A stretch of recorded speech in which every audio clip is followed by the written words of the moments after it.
Бүх зүйл Бурханаас эхлэлтэй.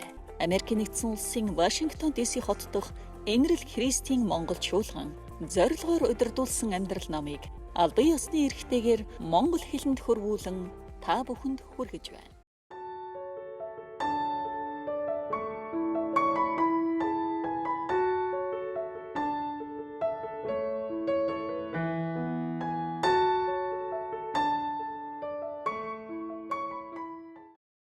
За бид нар одоо зорилгоор удирдуулсан амьдрал гэдэг ном үзэж байгаа. За тэгээд бидний зорилгоор удирдуулсан амьдрал гэдэг номноос за Бурхан бидний хүн нэг бүрийг энэ ертөнцид төлөвлөж байгаад өөрийн цагт авчирсан. За тэгээд энэ бид нар энэ ертөнцид амьдрах хугацаанд одоо яг чухам юу хийж амьдраасаа гэж Бурхан хүсч одоо хүлээдэг юм бэ? Ер нь бид нар энэ ертөнцид амьдрахдаа яг чухам юу үйлдэж амьдрах ёстой юм бэ гэдгийг суралцж байгаа тийм ээ. Тэгээ өөрөөр хэлбэл Бурхан биднэрт одоо за хүн болвол одоо ингээд энэ ертөнцид амьдрахдаа энэ 5 зүйлийг одоо заавал үйлдэж амьдрах ёстой юм аа тийм ээ. Одоо өөрөөр хэлбэл бид нар одоо өмнө ярьжсэн шүү дээ. Шувуу болвол шувууг Бурхан одоо ямар байхаар бүтээсэн бэ гэвэл нисдэг, жирэгдэг, одоо үрээ засдаг тийм ээ. Одоо яг шувууг юу хийж амьдрахаар бүтээсэн. Шувуу бол яг тэрийг л хийж амьдрдаг гэж байгаа байхгүй. Тэгээд Бурханы бүх бүтээлүүд дотроос ганцхан хүн за мөн одоо Бурханаас холдсон Тэнгэр элч нар л ерөөсөө Бурханы одоо анханасаа энэ одоо хүн энэ зүйл яг үүнийг л үлдэж амьдрах ёстой гэдэг тэр зүйлийг одоо үлдэхгүй байгаа гэсэн тийм ээ. Энэ нь бол нүгэл юм аа. Тэгэхээр одоо бид нар бол хүн одоо яг юуг үлдэж амьдрах ёстой юм бэ? Энэ ертөнцид амьдрах та тийм ээ. За энэ Бурхан бол ерөөсөө бид нарыг одоо яг энэ 5 зүйлийг л одоо үлдэж амьдраа.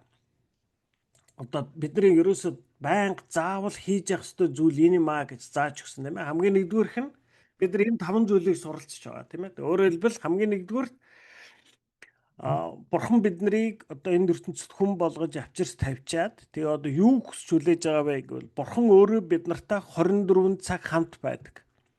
Тэгэхээр бид нар бол хамгийн ихэнд энэ ертөнцид амьдрах хугацаанд бидний хийх ёстой зүйл бол үргэлж Бурхантай хамт байж амьдрах. Өөрөөр хэлбэл амьдралаа Бурхантай хуваалцаж амьдрах нь бидний одоо амьдралдаа хамгийн ихний хийх ёстой зүйл.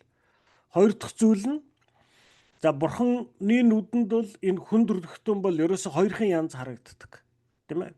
За бидний нүдэнд одоо хар цагаан одоо баян ядуу одоо юу гэдэг нь дарга цэрэг одоо ингээд бид нар бол бид өөрсдийгөө бие бинийгээ маш их олон ангил болгож хуваадаг. Харин Бурханы хувьд бол хүн төрлөختөн бол ерөөсө хоёрхан янз. Бурханд итгэдэг буюу Бурханы өөрийнх нь хүмүүс бас Бурханд итгэдэггүй Бурханы харьяат биш хүмүүс. Ерөөсөө ийм л хоёр янз. Тэгэхээр Бурхан бид нарыг одоо итгэгч хүмүүс биднээс юу хүсч хүлээдэг вэ гэхлээр за энэ ертөнцид байгаа итгэгч хүн нэг бүр өөр хоорондоо сүнсний ахан дүүс юм аа. Тэгэхээр бид нарыг одоо энэ онцгойлон энэ сүнсний ахан дүүстэйгээ нэгэн гэр бүл болж бие биенийхээ төлөө санаа тавьж бие биентэйгээ итгэлээр бие бинийгээ бүтээн босгож хурцлж тийм ээ итгэлийн ах дүүстэйгээ нэгэн гэр бүл болж амьдралаа хуваалцаж амьдрах нь бидний амьдралдаа хийх хоёр дахь зүйл юм аа. Гурав дахь нь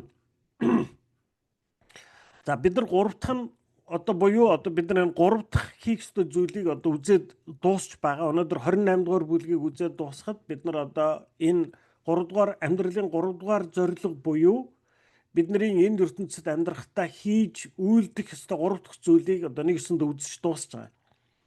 За 3 дахь зүйл нь юу вэ гэхлээр за Бурхан биднийг хараад юу гэж хэлж байна гэхлээр Ромонд бичсэн байгаа тийм ээ. Энэ ертөнцид төр зөвхт хүн алга бүр ганцч алга гэж хэлсэн.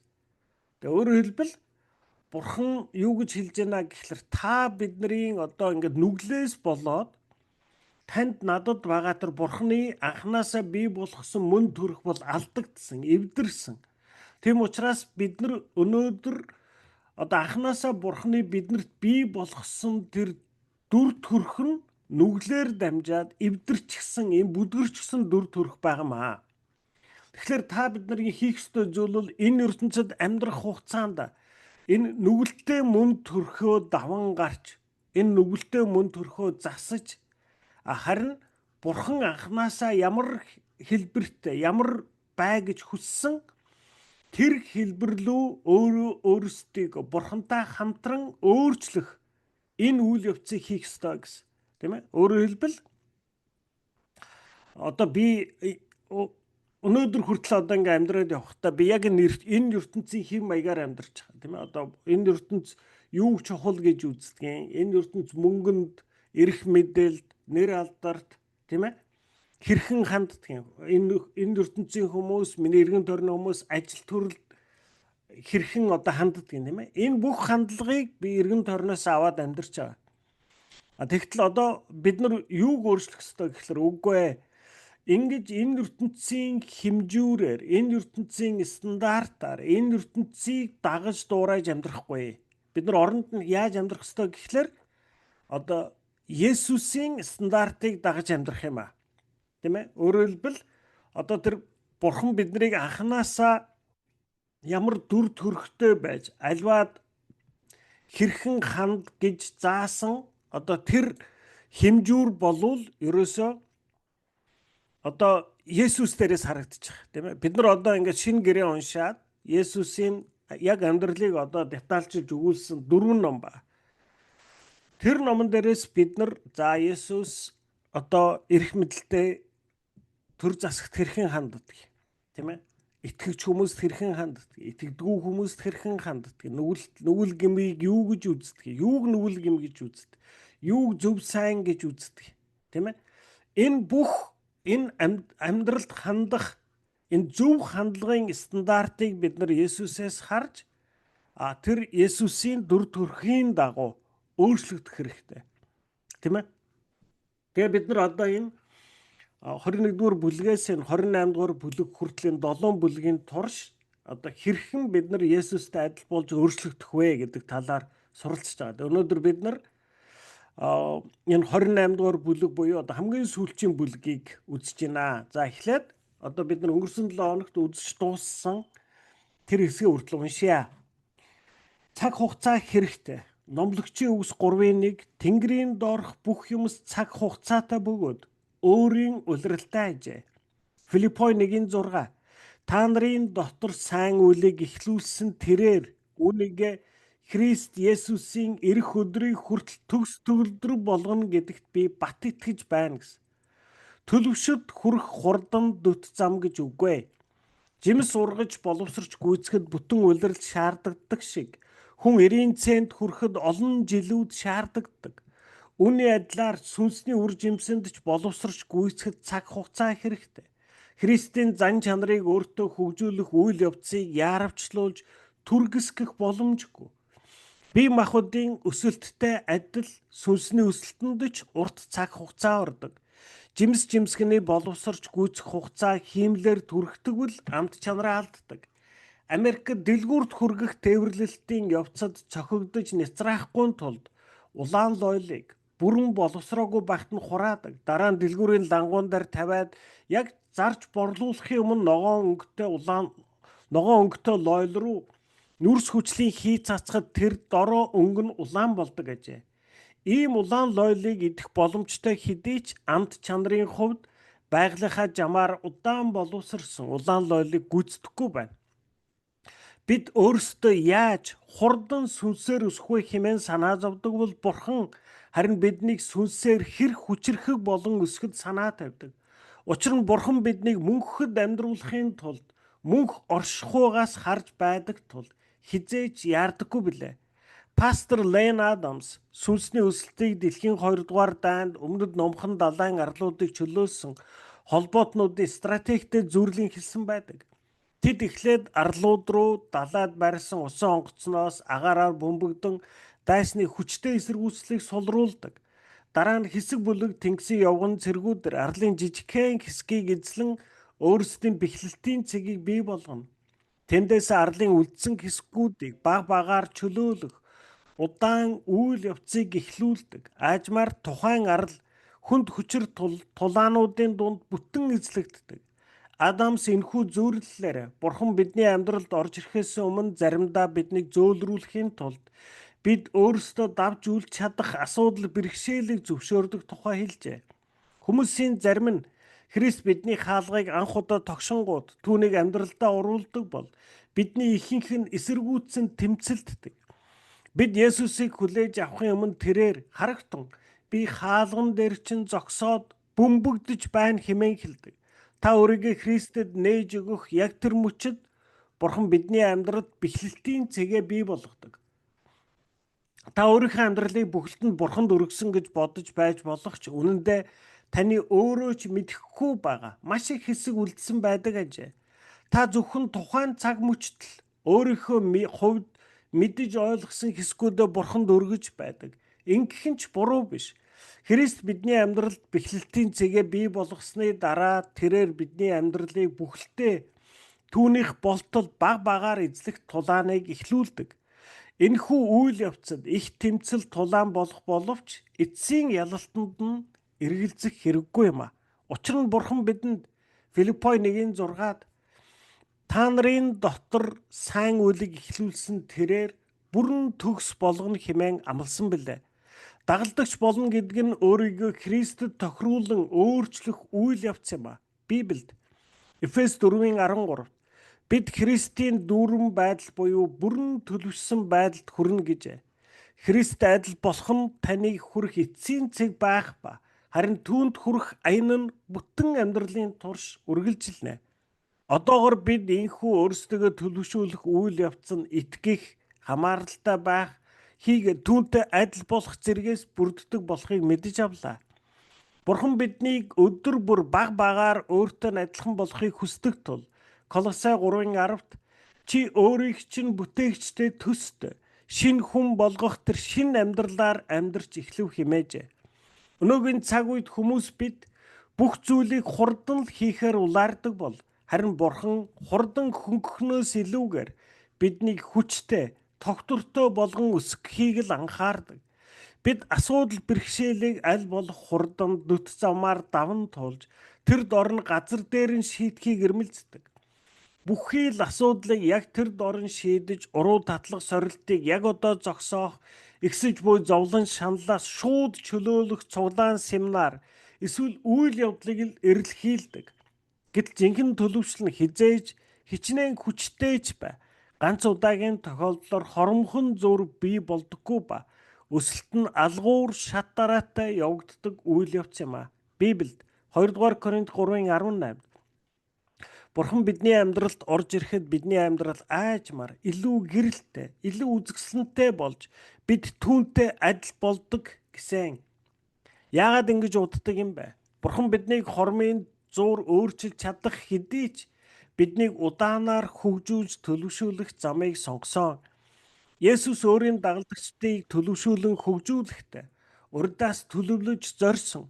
Бурхан Израильчуудад амлагдсан газар нутгийг баг багаар эзлэн авахыг зөвшөөрсөн нь тэдэнд даахгүй хүнд ачааг шууд өгөхгүй тулд байсан бөгөөд тэрээр бидний амьдралд ч өөрийн ажлыг алгуурхан хийхийг сонгодог аж.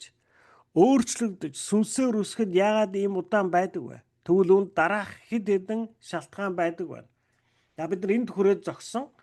Тэгээ бид нар өөрөөр хэлбэл одоо юу гэж үзэж байна гэхэлэр Бурхан та бид нарыг өөрчилж шинчлэхийн тулд одоо ажиллаж байгаа тийм ээ. Тэгээд ингэж ажиллахдаа хүмүүс бид нар бол одоо ерөөсө бушуухан л өөрчлөгдөж, бушуухан л шинжлэгдчихмээр. Тэгээд одоо ерөөсөө ингээд нөгөө нэг одоо ингээд бид нар өөрсдөд байгаа ингээд болохгүй байгаа зан чанаруудаа хардаг. Тэгээд түүнтэйгээ тэмцдэг. Түүнтэйгээ тэмцээд бид нар дахин ялагддаг.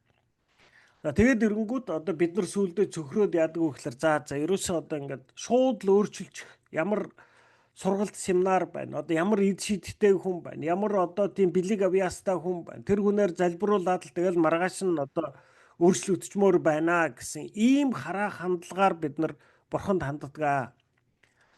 Тэгтэл одоо яг бодит байдал дээр юу гэж хэлж байна гэхээр үгүй ээ Бурхан хүмүүс бид нар яаж хурдан өөрчлөгдөх вэ гэдэг дээр анхаардаг бол Бурхан биднийг хэр зэрэг хүчтэй өөрчлөгдөх вэ гэдгийг л анхаардаг гэж. Бид нарыг одоо үнэхээр тэр өөрчлөлт нь үнэхээр бидний зам төрхийн хэсэг болгож өөрчлөхийг л Бурхан сонирхдаг. Тэрнээс биш зүгээр л нэг гівгэнт нэг ойлгоод маргааш ухаараад л те гівгэнт ингэ шин болгочихыг Бурхан зорддоггүй маа гэж. За тэгээд яагаад ингэж уддаг гэдэг шалтгаануудыг тайлбарлаж байна. Хамгийн нэгдүгээрх нь бид суралцахдаа удаан бид нэг зүйлийн талаар үнэхээр ойлгож мэдэх хүртлээр тухайн зүйл 40-50 удаа ахин дахин суралцахад хүрдэг. Яг л нэг асуудал ахин дахин тулгарх үед бид дахиад луу би энийг чинь аль хэдийнэ ойлгож сурсан шүү дээ хэмээн боддог. Гэтэл Бурхан биднээс илүү мэдж байдаг. Израильчуудын түүхийг харуул хүмүүс бид Бурханы заасан зүйлийг хэр хурдан умартаж өөрсдийн хуучин байдалтай тэрд ороод эргэн ордгийг харж болно. Тийм учраас ахин давтан суралцах нь хэрэгтэй ажээ. За бид нар ерөөсөө энэ одоо сүүлийн 3 жилийн энэ одоо Христ судлалын номон дээрээс бид нар дахин ярьж байгаа тийм ээ. За юу гэж ярьж байгаа вэ гэхэлэр бид нар ерөөсөө өөрсдөө амьдрал дээрээс ч мэднэ. Ямар нэг зүйлийг сурна гэдэг бол яг одоо хүүхд хөлд орж байгаатай адилхан юм аа. Тэ? Ерөөсөө одоо ингээд нөгөө нэг хөлд ордог хүүхэд одоо ингээд шууд гүгээд л хөлд орчдөг хүүхэд гэж ерөөсөө байхгүй тийм ээ. Бүгдээрээ тэр одоо хөлд орох гэж байгаа хүүхэд яад мөлхөжсөнөө эхлээд аж ахуйн босоод зогсно. Тэгээд ганц хоёр алхна. За тэгээд одоо дараа нь ингээд яваад уунаа өчнөө бүдэрч унна. Нэг биш, нэг 10ч биш, бүр хэдэн 100 дахин. Тийм ээ? Бүдэрч унаад босч алхасаар байгаад л алхаж сурдаг. Тэгэхээр альва нэг зүйлийг суралцна гэдэг бол ерөөсөө ийм л процесс байдаг. Тийм ээ? Ерөөсөө хүн ингэж л сурдаг. Тэгэхээр энэ бол одоо ингээд сүүлд нөгөө нэг хүүхдийг мөлхөж байгаа хүүхдийг хөлд оруулж сургадаг нэг юм юу бий болсон шүү дээ. Одоо нэг юм оруулаад суулгачдаг. Тэгээ дугуйтай энд гүнгөр ингээд өөрөө гүгээд явж идэг. Тэгээ тэр бол ингээд хөлнгөөс гарахлаар тэр хүүхдийн хөлд ороход туслаад байгаа юм шиг. Өөрөөр хэлбэл бид нар ингээд хөндлөнгөөс хараад унах нь муу байна. Унгамааргүй байна. Тэгэхээр унахгүйгээр бүдэрсэн ч гэсэн унахгүй агаар тогтоод байх одоо тийм нэг тийм машин шиг төхөөрөмж бүтээсэн байж штэ. Хөндлөнгөөс харахад болоод байгаа юм шиг. Гэхдээ яг үнэндээ бол тэр нь тийм сайн зүйл ерөөсөө биш байдаг. Яг л би яг өөрийнхөө хүүхдийг бас тиймэр явуулж харсан байхгүй. Хөлн чангардаггүй. Тийм ээ? Яг үнэндээ бол тэр хүүхэд бүдэрч унжээж л босч ээж л тэгээд булчин шүрмсэн чангардаг. Тэгээд яг сайн найдвартай алхаж сурдаг. Тэгэхээр бид нар одоо өөрсдийн бүх амьдралын турш бид нар бүх суралцсан зүйлсийг яг л ингэж сурсан. Ерөөсөө юм сурна гэдэг бол бүдэрч унана, алдаа хийн. Тэгээд алдаан дээрээсээ дахиад босоод дахиад алдаа хийн. Ингэсээр байгаад л бид нар одоо суралцдаг. Тэгэхээр бид нар одоо юу суралцах гээд байгаа вэ гэхэлэр аливаад хандах хандлага амьдралд, бурханд тийм ээ одоо ажил төрөлд, гэр бүлд, эргэн тойрныхоо хүмүүсийг харах хараа, хандлага энэ бүх зүйлээ л бид нар яг Христтэй адил болгож өөрчлөх гээд байгаа шүү дээ. Тэгэхээр бид нар ингээд ухамсарын хувьд бүгдээрээ ойлгоод байгаа. Бид нар бүгдээрээ одоо ингээд Библиэлд бичсэн байгаа шүү дээ. Ерөөсөө одоо Библиэлд бичигдсэн бүх одоо Бурханы зарлиг тушаалууд бол ерөөсөө хоёрхан тушаалд багтана. Эзэн Бурханаа бүх зүрх сэтгэлээсээ хайрл, хөршийгөө өөрийн адил хайрл. Маш хэлбэрхэн, маш тодорхой. Ерөөсөө тэнд эргэлзээд, тэнэгэлзээд яах юм болоо, ингэх юм болоо гэдээ ах юм ерөөсөө байхгүй. Маш тодорхой тушаал өгөгдсөн. Яагаад үүнийг хэрэгжүүлэхэд хэцүү байдаг вэ? Тийм ээ? Яагаад үүнийг хэрэгжүүлэхэд хэцүү байдаг вэ? Яагаад хөршийгөө хайрлах хэцүү юм бэ? Юу хөрш? Бүр гэр бүлээсээ эхлэе. Тийм ээ? Эхнэрийг, нөхрийг, хүүхдээ, ах дүүг, аав ээж, тийм ээ? Яг байгаагаар нь хайрлж сурахад яагаад ийм хэцүү байдаг вэ? Тийм ээ? Яагаад гэвэл бид нар ердөө ганцхан өөр дөрөө төвлөрөөд сурцсан л хүмүүс байхгүй. Тэгээд би өөрийгөө нэгдүгээр тавьж байгаа хүн бусдыг хайрлаж сурахад маш бэрхшээлтэй байгаа байхгүй. Тэгэхээр бусдыг хайрлна гэдэг бол би өөр дээрээ баг бус дээр илүү төвлөрдөг болж ижил би сая яг жинхэнэ ёсоор би одоо хайр өгч чадах гэдэг нь шүү дээ. Тэгэхээр бидний төрлөх хандлага нөгөө нэг одоо нүгэл гэмээс болоод биднэрт бий болсон хандлага бол би ерөөсөө миний одоо бүх бодол санаа сонирхол ганцхан өөр дээрээ л байж байгаа. Тийм ээ? Их нэртэйгээ нөхөртөйгээ хүүхдтэйгээ хамт амьдарч байгаа бид нар. Тэгсэн мөртлөө ерөөсөө тэднийг ойлгож чадахгүй. Яагаад ойлгож чадахгүй байна вэ? Яагаад харилцааны зөрчил гараад байна вэ? Яагаад гэвэл би ойлгож чадахгүй байна. Яагаад ойлгож чадахгүй байна вэ гэвэл би тэр хүмүүсийн үүднээс би тэр зүйлийг харж ойлгож яг үнэндээ энэ хүн хаана яваад байгаа, яг юунд болоод байгаа, юунд санаа зовоод байгаа, ямар замд хөрөхтэй, юунд дуртай, юунд дургүй юм, ямар үед энэ хүнээс ямар зан гардгийг юм. Тэг үүнийг нь ямарваа нэг одоо шүүлтгүүгээр хараад ойлгоод мэдж авахын оронд би ердөө өөрийнхөө мэдрэмж дотор л байж идэг.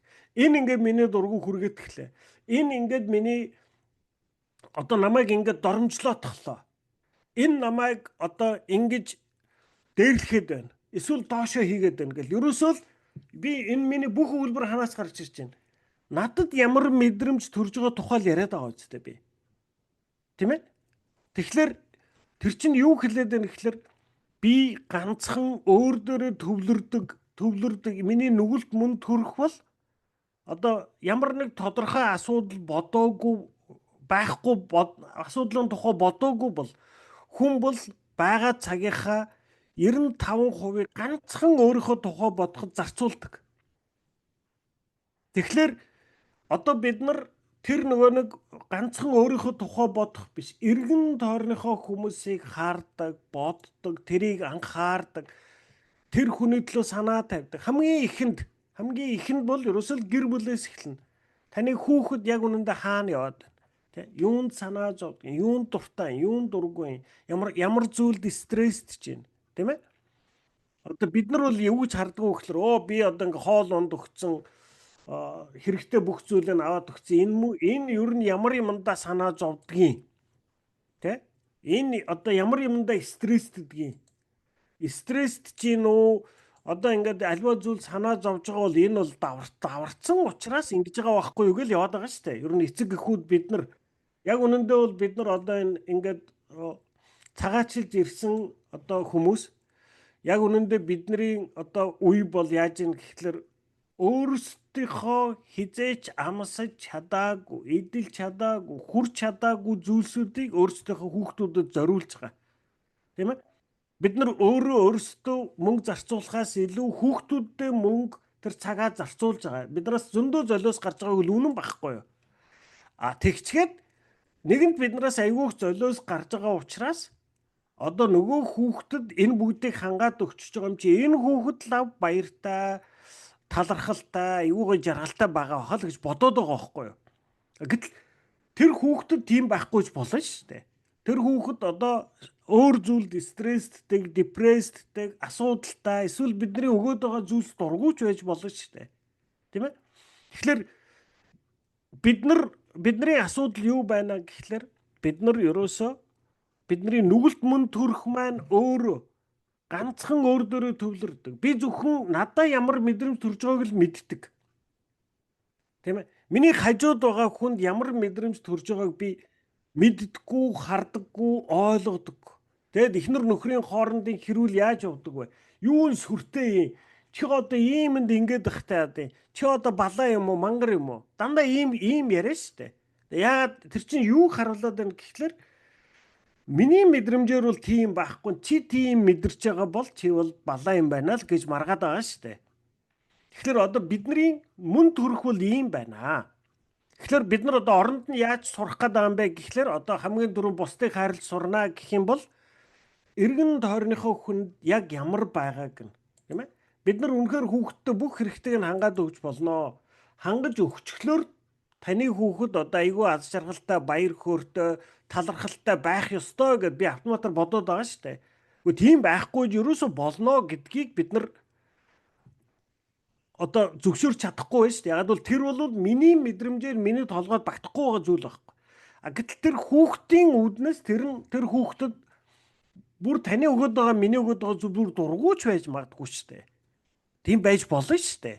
Тийм ээ? А тэгэхээр бид нар бол миний үүднээс харахад энэ ийм байх ёсгүй. Ийм гоё мөгөд байхад дургуй байгаа бол энэ хүүхэд айгүй мангар хүүхэд байна, энэ айгүй буруу хүүхэд байна, энэ айгүй талархалгүй хүүхэд байна л гэж ажиллаад байгаа шүү дээ. Тэгэхээр хамгийн түрүүн бидний одоо бусдыг хайрлаж суралцахад яагаад ингэж удаан байна вэ гэхлээр миний төрлөх хандлага бол би зөвхөн надаа ямар байгааг л мэдэрдэг. Эргэн тойрныхоо хүмүүс яг ямар байгаа вэ гэдэг талаар бодоод, анхаарад, сонирхоод, тийм чармайлт гаргахад дурггүй. Тэр нь айгүй хэцүү. Тэрний оронд би зүгээр л өөрийнхөө мэдрэмжийг л яриад амьдраад байдаг. Миний дургуй үрээд байна, энэ ингээд байна, энэ тэгэхэд гоё байна, тэгэхэд муухай байна. Ерөөсөө би ганцхан өөрийнхөө тухай миний бүх ертөнцийн дотор хамгийн том, хамгийн гол хүн нь би өөрөө. Миний эргэн тойрны хүмүүс бүгдээрээ туслах дүр. Ингэж амьдарч байгаа нөхцөлд бид нар хөршийг хэрхэн хайрлаж чадах вэ? Хэрхэн хайрж сурах вэ? Тийм ээ? Тэгэхээр энийг чинь хийхэд урт удаан хугацаа орно. Энийг бид нар ингээд бүр зоригтойгоор чармаах хэрэгтэй. Бид нар юу гэж ярьлаа? Энэ өөрчлөлт миний өөр дөрөө гарах өөрчлөлт бол бурхан бит хоёрын хамтын ажиллагаа юм аа. Бурхан намайг ерөөсөө нэг ариун сүнсээр дүргээд л би маргааш тийм хүн болдоггүй маа. Бурханы хийх хэсэг байна, миний өөрийн хийх хэсэг байна. Тэгэхээр миний өөрийн хийх хэсэг бол одоо хамгийн наацхных нь хөршийг өөрийн адил хайрлаж сурнаа гэдэг суралцах гэж байгаа бол за би өдөр болгон их нэртэй юм уу, хүүхэдтэй, нөхөртөө би нэг 10-аас 30 минут яг бүр ингээд 100% зарцуулнаа. Тэгээ одоо яг тэр эхнэр юм уу, нөхөр юм уу, хүүхдтэйгээ тэр одоо 10-аас 30 минутыг ярина. Тэр хүнээр яриулна. Тэр хүнд яг ямар байгаа. Тэрэнд нь би ямар нэг шүүхгүйгээр, тэр дундуур нь орж чи яасан балаа юм бэ, ингэдэм үү, тэгдэм үү гэж заахгүйгээр, засахгүйгээр, тийм ээ? Тэр хүний ертөнцид яг юу болж байгааг би ойлгож хүлээж авахыг хичээнэ. За энэ бол одоо нэг хөршийг өөрийн адил хайрлах хамгийн анхны алхам юм аа. Тийм ээ? Тэгэхээр энийг хийх гэхлээр миний төрлөх чанар бол би ерөөсөд энийг би зоригтойгоор ингэж өөрөө хичээж шийдвэр гаргаж оролдохгүй юм бол надад аяндаа бодогдохгүй юм чинь. Тэгэхээр би одоо ингээд нэг төрлөх чанарынхаа эсрэг алхам хийж байгаа учраас энэнд би олон дахиж бүдэрч уннаа. Тийм учраас одоо ингээд бүдэрч унаал, өвдгөө шалблаад босч ирээл дахиад алхаад дахиад бүдэрч унсаар байгаад л сурах юм аа. Тийм учраас хамгийн нэгдүгээрт нь бид суралцахтаа удаан юм аа. Удаан байхаас ч аргагүй юм аа. Хоёрдугаар нь бидэнд салах хэрэгтэй маш олон муу зуршил байдаг. Ихэнх хүмүүс олон жилийн турш бүрэлдсэн хувийн болон харилцааны асуудлуудаа шийдэхээр сэтгэл зүйчдээр очиод за намайг өөрчлөөд сайжруулад өг. Надад яг нэг цагийн л зав байна гэж хэлдэг. Тэдгээр хүмүүс маш урт удаан хугацаанд бүү болсон гүн гүнзгий угшилтай асуудал хормхон зур шийдэх шийдэл олно хэмээн гиннээр итгэн хүлээдэг. Бидний ихэнх асуудлууд болон муу зуршлууд маань нэг шөнийн дотор бий болцохоогүй тул тэр дороо алга болгоно гэж бодон хүлээх нь бодиттой биш ээ. Олон жилийн туршид хуримтлагдсан гэмтэл, уршгийг тэр дор нь арилгах, залбирал, эсвэл арга чарга гэж байхгүй. Тэдгээр муу зуршлуудыг арилган шин сайн зуршид суулгахад нөрөх хөдөлмөр цаг хугацаа хэрэгтэй. Библиэд биднийг хуучин хүнээ тайлж шинэ хүнийг өмсөе хэмээн уриалж байна. Та бурхныг хүлээн авахдаа цоо шин мөн төрөхтэй болсон ч гэсэн арилгаж шинчлэх хэрэгтэй хуучны муу зуршил, хэм маяг арга барилууд тань байж л байдаг гэсэн үг. За бид нар одоо ингээд уртлын номнууд дээрээс ч гэсэн үзсэн. Тэгээд одоо хүн болгон айгуу тийм өөр хэлбэртэй юм аа. Тийм ээ одоо бидний төрсөн өссөн орчин анханасаа хийгдсэн материал тийм ээ. Одоо миний мэдэх нэг хүн байдаг айгүй ухаантай, айгүй мундаг хүн. Үнэхээр хүндлэх үйс. Гэхдээ тэр хүнийг би одоо ингээд бүх амьдралын харвал тэр хүн бол ерөөсөө ингээд нөгөө нэг тэр хүнд ертөнц яаж харагддаг вэ гэвэл хүмүүс дандаа тэр хүнийг басамжлаад доошоо хийгээд байгаа юм шиг санагддаг. Тэгж харагддаг тэр хүний хувьд. Тэгээ тэр хүн яадгүй гэхлээр бүх амьдралын туршид би чаднаа тий дандаа ингээд одоо хаач очиод ажилласан энэ намайг айгүй басамжилж гин энэ намайг ингээд доошоо хийж гин тэгээ би энэнд харуулнаа би чадна гэд ингээд үнэхээр тэмцээд үнэхээр одоо дэвшил гаргаад тэгээд ерөөсөө тэгээд залхууч хүн биш айгүй хөдөлмөрч дайчин тэмцэгч хүн тэгээд үнэхээр одоо амжилт гаргаад яваад байдаг тэгтээ би ингээд бүх амьдралын турш харах юм бол мань хүнд дандаа хэн нэг дайсан, хэн нэг одоо басамжлагч, хэн нэг доошоо хийгч тэр хүний амьдралд байсан. Тэгээд тэр хүмүүсийн өмнө л одоо тэр хүмүүсийг ялж, тэр хүмүүсийн өмнө би чадна, би мундаг, эдгээр намайг басамжилж гин, намайг доошоо хийж гин, намайг чадахгүй гэж би чадна. Би чаддгаа харууллаа гэж ингэж амьдэрдэг. Бусдаар бол ерөөс маш одоо эрүүл саруул ухаантай мундаг хүн. Тэрийг өөрөө ч анзаардаггүй, мэддэггүй. Тийм ээ? Тэгэхээр би энэгээр юу хэлж байна гэхлээр танд чиг, над чиг ийм ингээд төрлөхөөс багаас, жоохноос, тийм ээ? Одоо ингээд амьдралын янз бүрийн нөхцөл байдлаас болоод надад танд суучихсан ийм хараа хандлагууд байдгаа. Бид нар ингээ өөрийн мэдлэггүй одоо ерөөсөө одоо ийм одоо янз бүрийн зан чанарын хараа хандлагын ийм сонин одоо юу гэж хэлдэг юм тийм ээ одоо урхаг биднэрт суудсан байдаг тийм ээ миний мэдх зарим хүмүүс байна одоо ингээд ерөөсөө ингээд одоо үргэлж ерөөсөө ингээд нэг цаг яг барина маш нэм бай ажилд маш хариуцлагатай тийм ээ ингээд хөндлөнгөөс харуул одоо энэ бол аягүй сайн чанар байхгүй гэхдээ нөгөө талдаа бол энэ ийм зан чанар хаанаас гарч ирдэг вэ гэхлээр нөгөө талдаа одоо ингээд нөгөө нэг тэр хүмүүст ямар хэрэгцээ байна гэхлээр би чадчихин би энийг болгож гин би энийг бүтээж гин гэж мэдрэх хэрэгцээ байгаад байгаа байхгүй тэгээд тэр одоо би чадчихин би энийг болгож гин гэдэг мэдрэмжээ авахын тулд тэр одоо зүйлүүдэд маш хариуцлагатай ханддаг. Тэгээд хөндлөнгөөс харуул айгүй сайн тийм ээ. Нөгөө талаас эн чинь бол ерөөсөө хүн тайван зогсоод нэг ингээд амьдралыг амталж амьдрах ийм завгүй болоод үргэлжил ингээл урагшаа тэмцсэн үргэлжил нэг юмыг одоо л энийг л бүтээн энийг л амжуулна энийг ингэхгүй энийг ингэ шийднэ гэд ингээл дайраад байдаг. Тэгэхээр чинь ингээд энийг одоо ингээд би тэр түрүүчийн хүнийхийг энийг ч гэсэн би одоо буруу муухай гэж хэлээд байгаа юм биш. Зүгээр л та биднэрт одоо ингээд тандж надад ч гэсэн ингээд ертөнцийг өөрөөр хардаг хандлага өөрийн мэдлэг үүнийгээ ч бид нар өөрсдөө ихэнхдээ мэддэггүй. Ийм зүйлс байдаг юм аа. Тэгэхээр энэ хараа хандлагыг хараад өөрчлөөд засаад тийм ээ энэнийг одоо ингээд зас залруулахад урт хугацаа орно гэж хэлж байгаа юм.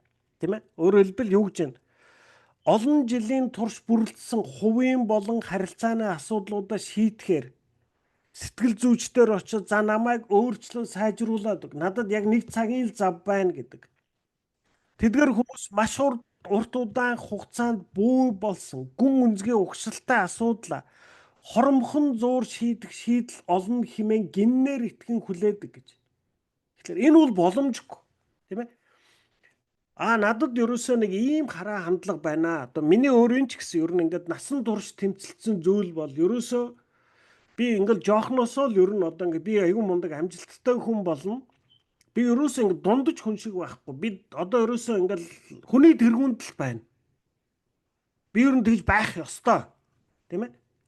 Тэгээд тэр одоо нөгөө нэг яагаад би ер нь тийм байх ёстой гэдэг хандлага хаанаас одоо ингэ суудснаа би ингээл эргээд бодож байхад одоо би өмнө та нарт бас ярьжсэн тийм ингээд намайг бүр жоохон ингээд нөгөө нэг хүүхэд байхад манай ээж одоо манай аав манай хүүхдүүд дотроос манай энэ хүүхэд хамгийн мундаг хүүхэд болно гэж намайг хэлсэн байхгүй.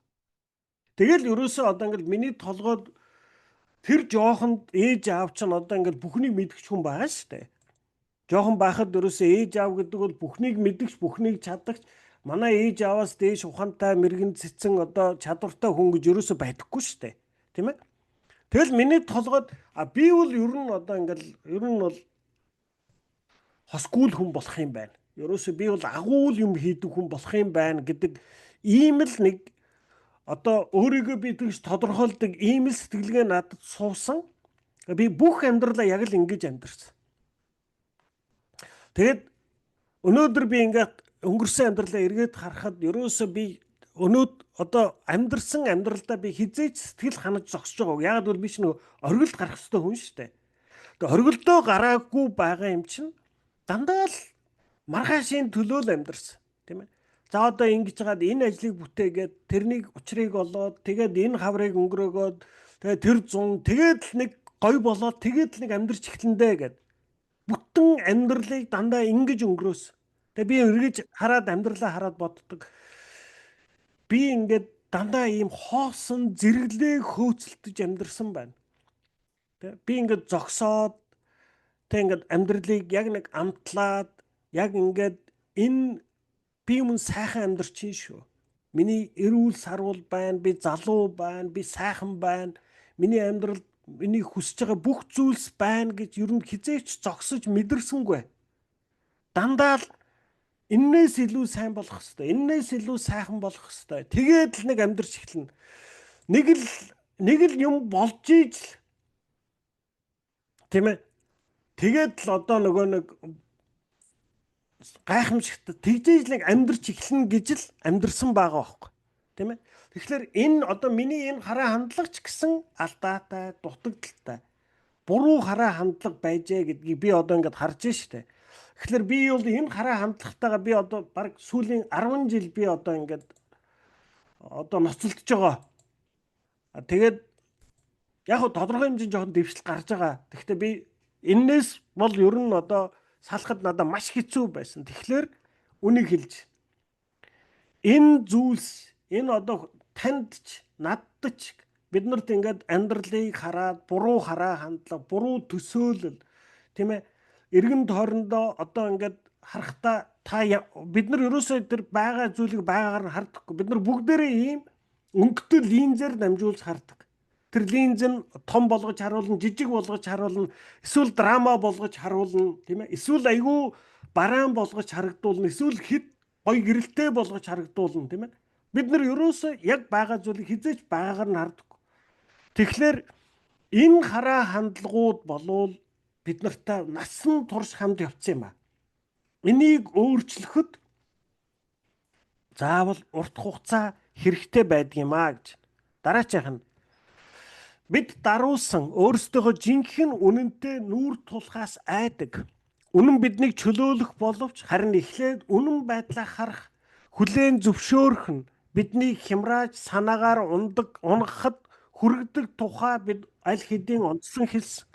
Бид чин үннээр өөрсдийнхөө зан чанарын сул муу талуудтайгаа нүүр тулахаас айж ихэнхдээ би тийм бишээ хэмээн өөртөө ч бусдад ч үгүйсгсэн хайрцагт амьдардаг. Зөвхөн бурхныг бидний алдаа дутагдал бүтлгүүдлүүд дээр өөрийн гэрлээд тусахыг зөвшөөрөх үед л бид тэдгээр асуудлуудаар ажиллаж эхэлдэг. Тиймээс бид даруй төлөв суралцахад нээлттэй зүрх сэтгэлгүйгээр өсөх боломжгүй юм аа. За бид нар ер нь одоо би түрүү хэллээ шүү дээ. За бид нар бол ер нь ингээд энэ ертөнцийг бодит байдлыг яг байгаагаар нь ер нь харж чаддаггүй. Бид нар бүгдээрээ одоо ийм гажуудсан тийм ээ өнгийн янз бүрийн өнгөтэй ийм линзээр дамжуулж хардаг. Тэгэхээр ертөнц бидний заримд нь их одоо хар бараан харагдан, тийм ээ. Бидний заримд бол айгүйх тийм одоо дан хар цагаан харагдан, тийм ээ. Эсвэл бидний заримд бол одоо ерөөсөө тэгээд юу юугүй л нэг муу юм болох гээд байгаа юм шиг ийм байдлаар төсөөлөгдөн, тийм ээ.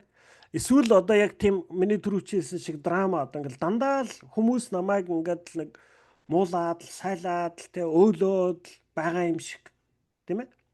Бид нар дандаа л ийм л зүйлсүүдээр ихэнхдээ биднэрт бий болсон энэ хараа хандлага бидний өөрсдийн буруу бараг байдаг. Энэ бол бидний бүр ухамсар суугаагүй байхад ч бидний амьдралын эргэн тойрон болж исэн үйл явдлууд бидний сэтгхүүд нөлөөлдөг. Ийм хэлбэртэй болоход нөлөөлдөг. Тэгэхээр бид нар хүссэн хүсээгүй ийм зүйлстэй байдаг. За тэгтээ бид нар ихэнхдээ үүнийг мэддэггүй. Тийм ээ. Тэгээ яагаад мэддэггүй вэ гэвэл бид нар одоо сэтгэл зүйд бол ингэж байгаа байхгүй. Ер нь ингээд хүн болвол яг хүн болгон тодорхой юм delusion дотор амьдардаг гэж тийм. Одоо delusion гэдэг нь үгтлэр ингээд юм худлаа итгэл үнэмшил дотор амьдард юм а. Яг худлаа итгэл үнэмшил нь миний сэтгэлд таатай учраас одоо би тэрнд дуртай итгэж амьдардаг. За жишээлбэл одоо бидний өдөр тутмын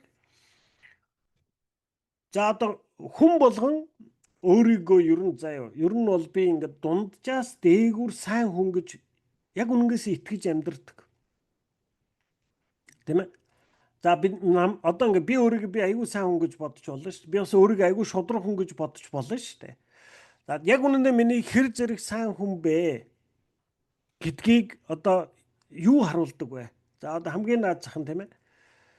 Би өөртөө хэрэгтэй надаа сайн хүнд бол би мэдээж сайнаар хандна тийм үү?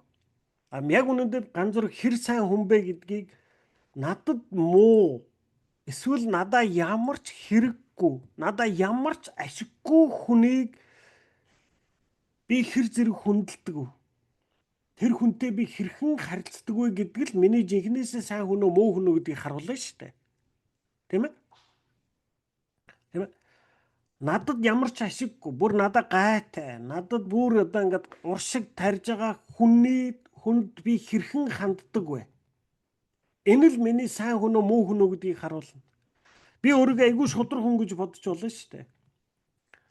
Би ихэнх тохиолдолд шудрагч байдаг байж магадгүй. Гэхдээ яг жинхнээсээ миний одоо нөгөө нэг энэ яг одоо ганц зүрх шудраг хүн үү шудраг биш үү гэдгийг юу харуулдаг гэж бид нар ярьдаг үлээ. Шудраг бусыг үлдэхэд надад ашигтай байхаар нөхцөлд би ямар шийдвэр гаргаж байгаа нь л намайг жинхнээсээ шудраг хүн үү үгүй гэдгийг л харуулна. Тийм ээ? Тэгэхээр гэтэл яг ийм байтал бид нар бүгдээрээ өөрөө өөрсдөө бүр дуртаяа өөрөө өөрсдөө нэгсэнд хуурж байгаа байхгүй юу? Бид нар дандаа өөрсдөө айгүй сайн хүн гэж боддог. Бид нар бүх хүмүүс өөрийгөө дундаас дээгүүр ухаантай хүн гэж боддог. Бүх хүн өөрийгөө дундаас дээгүүр одоо айгүй чадвартай хүн гэж итгэдэг. Тэгээд би бодохдоо миний эргэн тойрны хүмүүс надад айгүй сайн, намайг айгүй ухаантай, айгүй сайн хүн гэж боддог гэж итгэж үнэмшиж амьдардаг. Тийм ээ? Тэгэхээр өөрөөр хэлбэл яаж юм? Бид нар ийм delusion дотор дуртаяа амьдард юм аа. Бид нар зүгээр хүссэн зүйлдээ л итгээд амьдраад байдаг юм аа. За гэтэл одоо өөрчлөгдөхийн тулд би яах вэ гэхлээр өөрсдийнхөө жинхэнэ үнэнтэй нүүр тулах хэрэгтэй. Тийм ээ? Одоо бид нар бүгдээрээ өөрсдөө айгүй чухал хүн гэж бодож байгаа. Гэр бүлийнхаа хувьд, найз нөхдийнхөө хувьд, ах дүүсийнхаа хувьд, сүм чуулганыхаа хувьд ер нь ингээд би ингээд эргэн тойрноо хараад манай ажил төрөл дээр намайг байхгүй бол ер нь бүгдээрээ нураад унчих юм шиг ийм л төсөөлтөй амьдраад байгаа шүү дээ. Та маргааш нас барлаа. Юу ч өөрчлөгдөхгүй энэ ертөнцид. Тийм ээ? Юу ч өөрчлөгдөхгүй. Бүх зүйл таны ажлыг ажилуулж байсан хүн өөр хүн ажилд аваад ажиллана. Таны гэр бүл, таны ах дүүс, таны найз нөхөд тодорхой хугацаанд л таныг дурсан санан таны хойноос гашуудна. Тэгэл болоо. Энэ ертөнцийн өөр юу ч өөрчлөгдөхгүй. Тэгэхээр эн чинь бидний яг үнэндээ тэр миний төсөөлөд байгаа шиг Би хэр зэрэг чухал хүн байна гэдгийг надад харуулж штэ. Би тийм амар чухал биш. Би тийм амар хайрлагдаж хүндлэгддэг хүн биш. Би тийм амар сайн хүн биш. Би тийм амар шудрагч хүн биш. Би тийм мундаг ухаантай хүн биш. Тийм ээ? Энэ бол жинхэнэ үнэн байдал нь багхгүй юу? Тэгэхээр бид нар өөрчлөгдөж хийн тул жинхэнэ үнэнтэйгээ бид нар нүүр тулж сурах хэрэгтэй юм аа. Тэр худлаа итгэмээр зүйлстэй, худлаа зүйлстэй итгээд одоо амьдрах нь мэдээж хүнд айгүй таатай. Ингэж амьдрах нь айгүй одоо арай амьдрал арай хөнгөн явагддаг. Энэ нь бас одоо ингэ тэр чигээрээ буруу ч юм биш. Ер нь хүн өөрийгөө би ер нь амар ухаантай шүү гэж зүтгэсээр байгаад тодорхой юмд амжилт гаргана шүү дээ. Бас зарим хүн. Тийм ээ. Тэгэхээр энэ тэгтээ яг бодит байдлаар бол бидний тэр өөрөө өөрийгөө хин гэж төсөөлж байгаа төсөөллүүд бол ихэнхдээ худлаа өөрийнхөө итгэмээр зүйлстэй бид нар итгэж амьдарч байгаамаа. Тэгэхээр өөрсдийн жинхэнэ үнэнтэйгээ нүүр тулах хэрэгтэй. Ингээд нүүр тулах дурггүй учраас бид нар өөрсдөгдөж чаддаггүй. Яг өөрийгөө би хэн бэ? Би хэр зэрэг ач холбогдолтой хүн бэ гэдэг бодит үннээ хүлээн зөвшөөрөхгүй байгаа бол бид нар яаж өөрсдөгдөх вэ, тийм ээ? Дараачих нь өсөлт нь ихэнхдээ хэцүү, бас аймаар байдаг. Өөрчлөлтгүйгээр өсөх гэж үгүй. Айдас золиосгүйгээр ямар ч өөрчлөлт байдаггүй. Өвдөж зовхгүйгээр гаргадаг золиос гэж байхгүй. Өөрчлөлт бүр ямар нэг хэмжээгээр золиос гаргахыг шаарддаг. Та шинэ амьдралаар амьдрахын тулд хуучин амьдралаасаа салхаас өөр аргагүй болно. Хуучин гутал хөлд эвтэй байдаг шиг. Хуучин зуршлууд маань сэтгэлд ойр танил байдаг тул бид тэдгээрээс салж золиос гаргахаас айдаг билээ. Хүмүүс ихэнхдээ өөрсдийнхөө сул талуудаар өөрсдөө хэн гэдгээ тодорхойлох нь элбэг байдаг. Би яг л ийм, би угаасаа л тийм гих зэрэгээр өөрсдөө илэрхийлдэг ба өөрийн зуршил, дотоод гомдол, цөхрлөө хайчхвал би яг хэн болох юм бэ гэсэн ухамсаргүй айдастай байдаг. Энэхүү айдас нь таны өсөлтийг заавал хоошин татна. За бид нар одоо өмнөх хичээлдэр хоёр дахь өдөр бид нар энэ тухай маш их ярьсан тийм ээ. За хүмүүс бид нар яаж амьдрдсан бэ гэхлээр бид нар одоо англиар бол тэр comfort zone гэдэг тий одоо монголоор юу гэх юм тийм ээ одоо ингээд ийм тухтай хайрцагт орж иж бид нар амьдардаг. Ерөөсөө тэгэж нөгөө нэг одоо ингээд бидний оюун санаа болвол ерөөсөө аль болох энерги зарцуулахгүй хичээдэг. Тийм учраас одоо ингээд миний амьдралын ихэнх үйл явдлууд бол яг автомат болцсон байдаг. Өглөө хэдэн цагийн алдаад босох юм, тийм ээ? Ороо унтахаас өмнө ямар хувцас өмсдгийг та, тийм ээ? Өглөө босоод яг өглөөний цагаа юу уудгийг, юу иддгийг, ажилдаа яг ямар замаар явдгийг, ажил дээр очиод юу хийдэг, ямар хувцас өмсдөг, тийм ээ? Энэн дээр та яг өөрөө анзаарах юм бол та өдөр тутам хийж байгаа зүйлсүүдийг ихэнх нь огт бодохгүйгээр хийдэг болцсон байгаа. Тийм ээ? Яагаад гэвэл таны оюун санаа болвол энерги зарцуулахыг хүсдэггүй. Тийм учраас биднэрт ингээд жижиг яг энийг ингэж хийдэг гэдэг дадал зуршлууд, ийм замуудыг бид нар ингэж тархинд бүрлдэж бий болдог. Тэгэл яг тэрнийхээ дагуу бид нар яг автомат удирдлагаар явж байгаа юм шиг хөдөлж амьдардаг. Тэгээд ингээд явж итэл одоо ингээд ямар нэг өөрчлөлт гарна шүү дээ. За танаад одоо нэг хүн нүүж иржээ гэж бодъё. Эсвэл та ажлаа солих ёстой болжээ гэж бодъё. Эсвэл та нэг өөр тийшээгээ одоо ингээд ажиллаар явах болжээ гэж бодъё. Тэр болгонд ингээд таны дотор ийм тухгүй байдал үүсдэг. Тийм ээ. Яагаад гэвэл одоо нөгөө нэг таны оюун санаа юу хэлж яах гэхэлэр үгүй ингээд бүх зүйл яг л нэг хуучин явдгаараа явах хэрэгтэй маа. Тэгэхээр ингээд дундуур нь өөрчлөлт гарах гээд байна. Энэ өөрчлөлт гаргахлаар би одоо ингээд энерги зарцуулах болчиход байна. Тэгэхээр надад миний оюун санаа юу гэхэлэр хэрэггүй. Яах юм бэ? Дараа болоо. Тэгж жагаад л ихий одоо хэрэггүй гэд ингээд байдаг.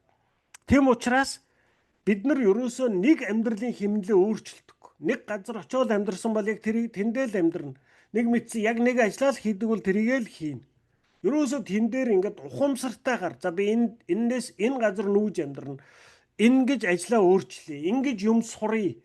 Ингэж шин дадал зуршил эзэмшиж, ингэж шин зүйл суралцъя гэдэг ийм чармаалт болвол бараг гардаггүй биднээс. Харин хизээ биднээс одоо шинэ өөрчлөлт гардаг вэ гэхлээр өөрийн ирэхгүй одоо өөрчлөгдөхөөс өөр аргагүй хямрал тохиолдож ил бид нар өөрчлөгддөг. Тэгэхээр үүнийг хэлж байгаа. Өсөлт нь ихэнхдээ хэцүү бас аймаар байдаг. Яг гэвэл таны нөгөө нэг амьдралын тогтцсон химнэл эхлээд өөрчлөгдөх ёстой. Тийм ээ. Тэгэхээр эний чинь бодол санаа, оюун санаа шууд эсэргүүцсэн. Ягсан бэ, хэрэггүй. Энэ айгу муухай байна л гэдэг. Хэрэггүй, яг нь хуучнаараа л баймаар байж тээ гэдэг. Тэ? Ягаад гэвэл таны оюун санаа энерги зарцуулмааргүй байгаа байхгүй. Тийм учраас одоо та нар тийм юунууд зөндөө уншиж ирсэн байх тийм одоо мэрэгэн хүмүүсийн хэлсэн үг. Ерөөсөө юу хиймээргүй тэрнийг л хий. Тийм ээ. Та одоо усанд сэлхээс айдаг бол усанд сэлээ. Та хүмүүсийн өмнө бүжиглэхээс айдаг бол бүжгэн сураа. Өөрөөр хэлбэл яаж юм? Та тэр нөгөө нэг тухтай яг тэр ингээд тогтцсон хайрцагнаасаа гадагшаа алах юм хийж ижил та өөрчлөгднө, шинчлэгднэ. Тэгэхгүй тэр хайрцаг дотроо байгаад байвал одоо тогтмол ус яадаг үлээ өмхийрдэг. Тийм ээ? Тийм учраас хөдлөх хэрэгтэй юм аа.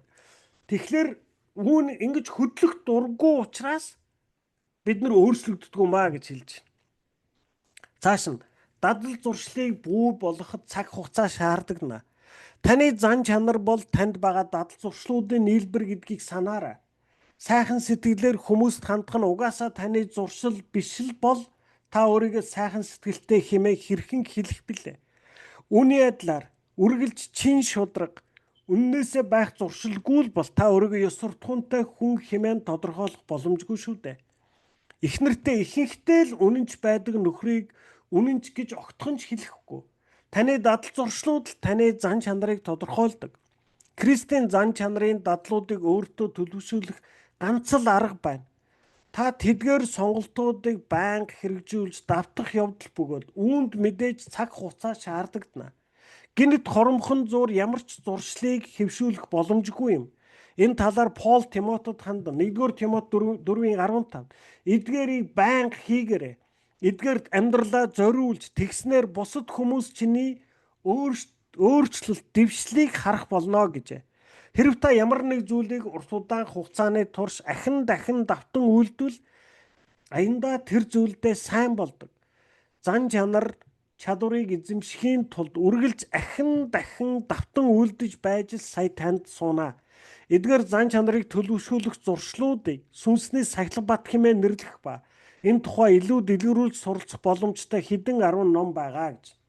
За, бид нар үүнийг бас өнгөрсөн 7 хоногт ярьсан тийм ээ. За, эхлээд хэлж юм тийм ээ. Ерөөсөө таны зан чанар гэдэг бол таны дадал зуршлуудын нийлбэр юм аа. Тийм ээ. За, тэгээд Кристиан болно гэдэг чинь юу хэлж байгаа юм бэ гэхээр Кристиан дадал зуршилтай л болох гэдэг. Тийм ээ. Өөрөөр хэлбэл одоо бид нар ингээд 5 дадал зуршилд суралцах гэдэг байгаа шүү дээ. Хамгийн нэгдүгüүрх нь юу вэ? Бурхан надтай байнга хамт байгаа. Тэр байнга хамт байгаа бурхантай би байнга харилцаж л амьдрах гэдэг байгаа шүү дээ. Тийм ээ? Тэгэхээр тэр байнга надтай хамт байгаа бурхантай байнга хамт байж сурах энэ дадал зуршилд суралцах гэж. Тийм ээ? Итгэлийн ахан дүүсийгээ бусд хүмүүсээс илүү хайрладаг, хүндэлдэг ийм дадал зуршилтай болох гэж. 3 дугаарх нь бид нар юу вэ? Амьдралын асуудлуудад миний өөрийн төрлөх хараа хандлагын дагуу биш, харин Есүс хэрхэн ханддаг, яг тэр хараа хандлагыг өөртөө дадал зуршил болж суулгах гэж байгаа маа.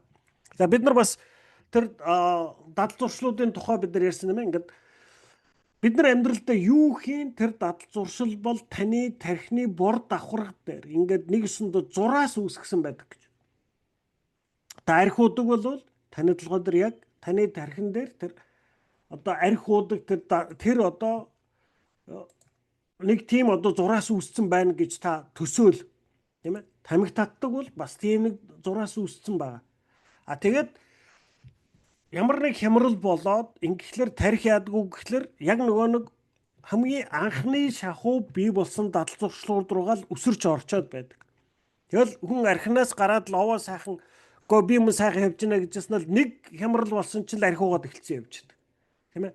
Нэг хямрал болсон чинь нөгөө тамхи татдаггүй эсвэл тамхи татаад эхэлдэг. Яагаад вэ? Таны тархин дээр тэр одоо зураас үүссэн байгаа байхгүй. Тэгэхээр шин дадал зуршил гэдэг бол шин зураасыг бий болгох гэж байна. Тэгэхээр энэ нь бол нэг ойлгоод, нэг ухамсарлаад, нэг хийгээд бий болдог гэд биш ээ. Тийм ээ? Бид нар өнгөрсөн 7 хоногт ярьсан тийм ээ? Хамгийн наад захын дадал зуршлыг бий болгоход дунджаар 45 хоног өдөр бүр хийж ижил танд тэр дадал зуршил суудаг гэж. Бид нар өнгөрсөн 7 хоногт юу гэж ярьлаа?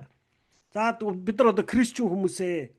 Бид нар ер нь өөртөө одоо ингээд хүний мөн төрхийг харуул одоо хүний мөн төрөх бол яадгүй гэхэлэр эерэг зүйлээс илүү сөрөг зүйлд илүү реакц үзүүлдэг. Эерэг зүйлээс сөрөг зүйлд 5 дахин хүчтэй реакц үзүүлдэг. Тийм учраас та бид нар өнөөдөр амьдралдаа болж байгаа сайн сайхан зүйлээ харж баярлж чаддаггүй. Харин болохгүй байгаа зүйлсүүдээ л хараад яваад байдаг. Тэгэл бид нар өөрсдөө харахлаараа өөрсдөө буруутгадаг. Би яасан тэнийг юм бэ? Ийм гоё сайхан амьдрал чинь би одоо 10 жилийн өмнө ийм амьдралаар амьдрах юмсан гэж би одоо мөрөөдөж ирсэн. Тэгсэн чи өнөөдөр би тэгээд амьдрч байгаа. Тэгс би өнөөдөр аз жаргалтай баяр талархалтай амьдрч чинь үгүй. Болохгүй байгаа зүйлдээ л одоо ингээл гуугаал бурхнаас гуугаал гоншгоноол ингээл санаагаар унаад хямраад стресстэй л амьдраад байна. Би ямар амар мунхаг юм бэ гэж бид нар өөрсдөө гайхдаг.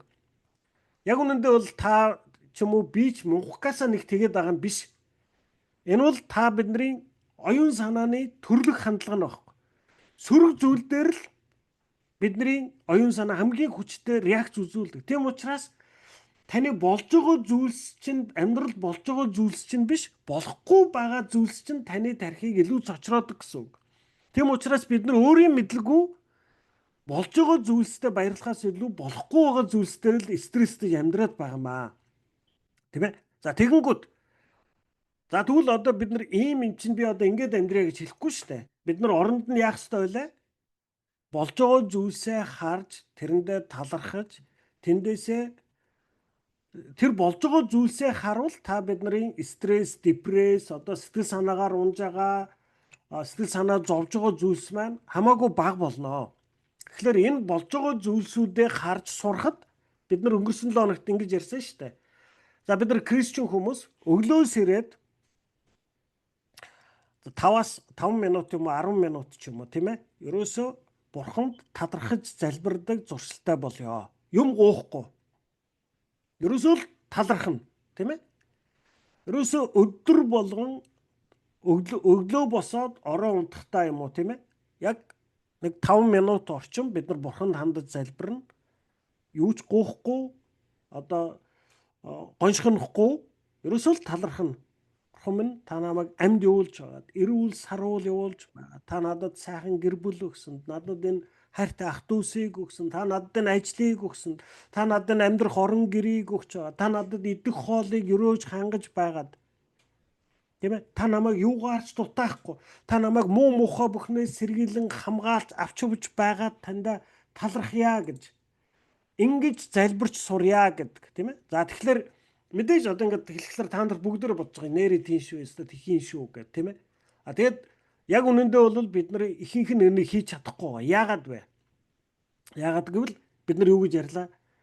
Та энэнийг яг өөртөө дадал зуршил болгож суулгая гэвэл танд хамгийн доод нь 45 хоног хэрэгтэй. Та 45 хоног яг өөрийгөө хүчлээд өдөр болгон яг үүнийг үйлдвээс 46 дахь 50 дахь хоногоос та өөрийгөө ямар ч хүчлэх шаардлагагүйгээр та дадал зуршил болж танд суух юм аа. Тэгээ та өөрийн мэдлгүй ингэж залбирч эхэлнэ. Та дараа нь залбирахгүйгээр өглөө босоод шууд кофегаа уух гэж сувал танд нэг юм дутуу юм шиг нэг юм хийгээгүй дутуу хайчаад хүрээд ирсэн юм шиг ийм мэдрэмж төрж эхэлнэ. Тийм ээ? Тэгэхээр ийм хамгийн наад зах ийм дадал зуршлыг суулгахад бид нарт доотлон 45 хоногийн хугацаа хэрэгтэй байдаг юм аа. Дадал зуршлыг бүү болгоход цаг хугацаа шаардагдана гэсэн. Цааш нь бүү яар. Сүнслэг төлөвшлийг олж авах үйл явцад бурхантай хамтран ажиллах хэд хэдэн арга зам байдаг. За нэгдүгээрт танд мэдрэгдэхгүй байсан ч бурхан таны амьдралд ажиллаа хийж байгаа гэдэгт итэг. Сүнсний өсөлт нь жижиг алхмаар алгуур явагдах үйл явц тул заримдаа ядаргаатай удаан санагдах нь бөө. Аажуухнаар л өсөж сайжирдаг. Номлогчийн үгс 3:1-т энэ ертөнцид дэх бүх юмс цаг хугацаатай бөгөөд өөрийн улиралтай ажээ хэмээн Библиэд бичсэн байдаг. Таны сүнсний амьдралд ч улирлууд байна. Заримдаа богино хугацаанд гинт огцон өсдөг. Хаврын улирал шиг. Дараа нь хэсэг хугацаанд тогтворжин шалгагдах мэд намар өвөл шиг цаг үеч тохиолдох болно.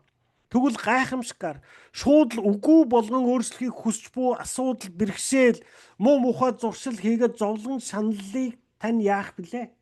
Бурхан минь та гайхамшигыг үлдээж хэмээн залбирч болох хэдий ч залбирлын хариуд өөрчлөлт алгуурхнаар багаар ирвэл сэтгэлээр бүүг онсоогоор.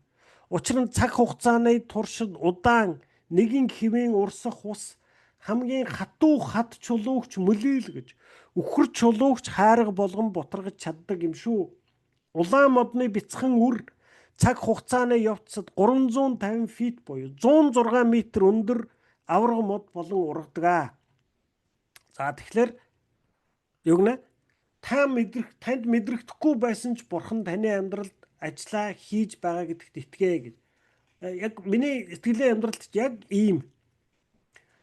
Би ер нь одоо ингээд айгүй олон хүмүүс одоо ингээд миний төрсөн өдөр гэж хэлдэг. Бурханд итгэсэн өдрөө гэдэг. Би ер нь баптизм хийлгсэн өдрөө ч сайн сандаггүй. За ямар ч байсан нэг 94 оны хаврал хийлгсэн юмдаг. Залуучуудын ордны тэр бассейнд очиод л нэг хийлгсэн. Тэгээд би бол нэг айхтар ухамсартайгаар ч мэдж хийлгсэн байхгүй. Ер нь бол нэг сүмд нэлээд удаа явцсан пастор асуугаад тахлаар нэрлэгсэндээ л баптизм хийлгсэн шүү дээ. Ер нь. За тэгээд энэ бүгдийн явцад тий одоо ингээд би анх намайг сүмд байжсэн чинь пастор за ганц зураг залбираарай гэсэн чинь би өстой эцсэндээ ингээд залбираад юу хэлж залбирснаа ч мэдэхгүй дараа нь пасторыгаа харахаар уур хүрээ болдгоо. Хүнийг бэлэн биш байхад эвгүй байдалд орууллаа. Юу залбирснаа ч санахгүй өдр тийм ээ. Одоо ингээд ийм түүхэд надад зөндөө. Тэгэл яваал байсан. Тэгээд би одоо яг нэг өдөр маачигээд амар Бурханд хатуу итгээгүй тийм ээ. Миний өсөлт яг энэ дээр өгүүлж байгаа шиг танд мэдрэгдэхгүй байсан ч Бурхан таны амьдралд ажиллаа хийж байгаа гэдэгт итэг. Тэгээ нэг л мэдхэд би Бурханд үнэхээр итгэлтэй болсон. Нэг л мэдхэд би сүмдэр би өөрөө залбирмаар болсон. Нэг л мэдхэд нэг өдөр би манай пастор руу яриад манай пастраа би энэ зорилгоор өдөрдүүлсэн амьдрал гэдэг номоор би 9 бүлэг хиймээр байна. Манай пастор бол юу ч ер нь бол үгүй гэж хэлдэггүй. Тэгээд би бүр ингээд давраа сүлдэ пастор би ерөөс 2-9 бүлэгтэн номыг замаар тэг. Тэгэл яваад байсан. Би одоо нэг мэдсэн чинь би өмнө нь өөрийгөө хизээч те би одоо ингээ хүмүүсийн өмнө гараад ингэж ном хуваалцдаг, үг хуваалцна гэдэг надад төсөөл байгаагүй. Би ер нь тэгэж олон хүний өмнө үг хэлж мэлэх би түрүү хэллээ шүү дээ. Хамгийн анх олон хүний өмнө залбираад тэрнээсээ олон уур хүрээд пастортаа уур хүрээд эднэргээд те. Тийм л байсан. Гэтэл энэ сүнсний өсөлт чинь жижиг алхмаар айжуухан явагддаг. Тэгээд хизээч зогсоогүй. Тийм ээ. Би магадгүй одоо яг нөгөө нэг яг сүнсний хувьд бэлэн болж ээж анх залбираагүй. Яг сүнсний хувьд бэлэн болж ээж би баптизм хүртээгүй. Сүнсний хувьд бэлэн болж ээж би залбираагүй. Одоо олон хүний өмнө сүмдэр залбираагүй. Сүнсний хувьд бэлэн болж ээж би хүмүүст хичээд зааж эхлээгүй. Гэхдээ Бурхан аажмаар зогсолтгүй ажиллаж байгааг би харж байна. Үнэхээр би одоо ингээд хамгийн анх Бурханд итгэжсэн үетэйгээ харьцуулах юм бол би өөрийгөө хараад бараг таних. Тэр үед би өөрийгөө харсан бол энэ ёстой нэрээ нөгөө Христэд бүр донтцсон энэ ёстой мэдрэл гар байна л гэж би өөрийгөө хэлнэ. Ер нь тэр үеийн одоо 94 оны ганц зураг өнөөдөр 26 оны ганц зураг харах юм бол энэ бүтэхгүй энэ наад чи одоо энэ наад ганц зургийг фэйсбુક руу ороод хараараа наад чи ерөөсөө тийм нормал пост байхгүй. Улс төр юу ч байхгүй. Дан өөрийнх нь нөгөө нэг хичээл заасан юмнууд нь л явж байгаа. Тэ? Энэ ёстой ёйтой гарчдал гэж хэлнэ. Энэ өөрчлөлт Надад нэг өдөр ирээгүй.